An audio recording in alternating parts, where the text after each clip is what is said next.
Let's get back to one of our top stories now. Johannesburg residents have been complaining about longer than usual blackouts across the city. City Power says the demand has increased due to cold weather and the system is under tremendous pressure. Now, in some areas, outages last for more than the allocated time and they sometimes go on for days. Frustrated residents have criticized the city for its lack of communication. Mpho Moerane, MMC for Infrastructure Services in the City of Johannesburg, joins us now live. Mpho, thanks for your time. We appreciate it. So people are angry because of this extended power cuts we're seeing in certain areas. What's the problem? Good evening, Shahan, and good evening to the viewers of eNCA. Yes, it is true in some areas when there is a load shedding, when Eskom switches the power on, due to the in-rush current, some of our substations does trip. I would say basically it's about 10%, but in most cases when Eskom switches back on, people have their electricity. When we switch on our substations, some mini subs at some point they do fail, we have to reset them. And when we switch on the mini subs, some pole-mounted circuit breakers that suit households, they do trip. It does happen. But I would say the problem is only 10% of the total problems that we have.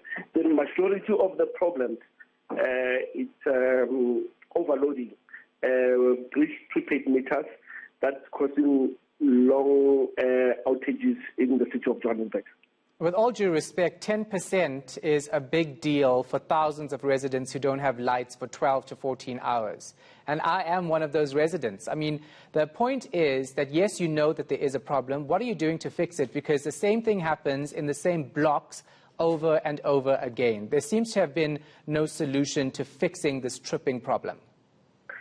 Shahan, we have done a study. We know areas that are problematic. We will put money. We have requested more money to upgrade our infrastructure where we're experiencing high volumes of outages. We will fix the problem. We know which ones are those. We know which substations we need to attend to. And let me apologize for, in particular, you and other residents that have experienced long extended outages, but we will fix the problem. We are aware of that. What's taking so long, though? Because we know load shedding has been going on for years. We know that the same blocks have been affected over and over again. So when you fix it, why is it not working all the time? Why is this not being fixed? Because that's not fixing it if it happens every time there is load shedding. On Monday, the CEO of City Power called all depot managers and ensured that they have enough capacity to deal with outages. We have put more than 67 contractors throughout the city of Johannesburg to help our internal staff to deal with these outages. And I'm confident that as we speak now, the log calls have reduced from 7,000 to 1,000 today as we speak. And I'm confident that by tomorrow, most of these calls will be closed, and most of the people, when they don't have electricity, it would be load shedding, not an outage. So, MMC, you know Johannesburg is called this world-class African city, but it's not, because our services are worse off than other cities in this country. It seems like this city and its council is failing residents of Johannesburg. City of Johannesburg, prior to 2016, had a plan to invest 100 billion over the next 10 years to refurbish our networks, our water infrastructure. Unfortunately, there was a disruption which we don't have control over.